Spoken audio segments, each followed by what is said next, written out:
Welcome to Guide Guru. We hope this video helps. You start by confirming prerequisites. Your phone or laptop supports Bluetooth and has enough battery. Next, enable Bluetooth in Settings or the Control Center. This makes radios discoverable.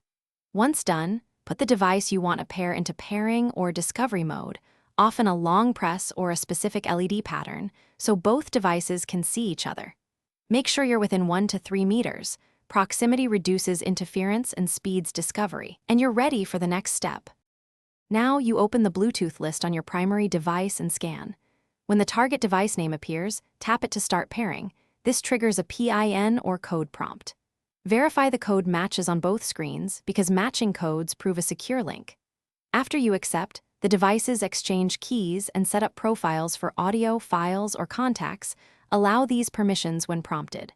Once paired, you'll see a confirmation and a connected status. Make sure profiles you need are enabled. Finish by testing the connection. Play audio, transfer a small file, or place a call to confirm routing. If pairing fails, first toggle Bluetooth off and on, then restart both devices. Many glitches clear quickly. If that doesn't work, forget the device and repair. This resets stored keys. Make sure device firmware and OS are up to date, because outdated drivers cause incompatibility. If you still have trouble, clear Bluetooth cache or reset network settings. This usually resolves stubborn issues. Thanks for watching.